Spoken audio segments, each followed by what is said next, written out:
ডিসেম্বরের প্রথম দিকে আগামী জাতীয় সংসদ নির্বাচনের তফসিল ঘোষণা এবং ফেব্রুয়ারি ১২ তারিখের মধ্যে ভোট গ্রহণের পরিকল্পনা রয়েছে ইসির।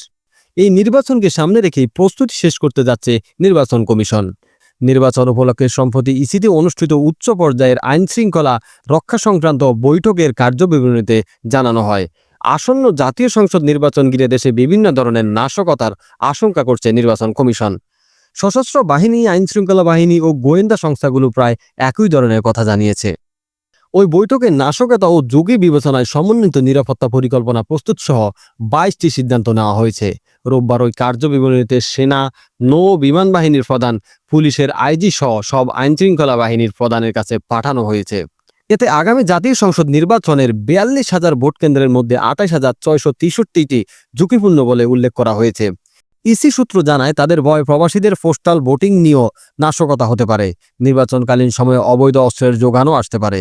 সোশ্যাল মিডিয়া এবং কৃত্রিম বুদ্ধিমত্তা এআই ব্যবহার করে গুজব ছড়ানো হতে পারে। এতে প্রশ্নবিদ্ধ হতে পারে পুরো নির্বাচনের গ্রহণযোগ্যতা। নির্বাচনে বিভিন্ন রাজনৈতিক দলের উপর হামলা, কেন্দ্র দখল, ব্যালট ছিনতাই, ভোট প্রদানে বাধা দেওয়া এবং ভোট গ্রহণ কর্মকর্তাদের দায়িত্ব পালন প্রতিবন্ধকতা তৈরি সহ তাদের বসতবাড়িতে হামলা বা অগ্নিসংযোগের ঘটনা ঘটতে পারে। সেনাপ্রধান নির্বাচনের ভুল তথ্য এবং গুজব রোধে অ্যাপের ব্যবহারের পরামর্শ দেন এবং সেনাবাহিনীকে বিচারিক ক্ষমতা দিলে আরও কার্যকর ভূমিকা পালন করতে পারবে বলে জানান তিনি।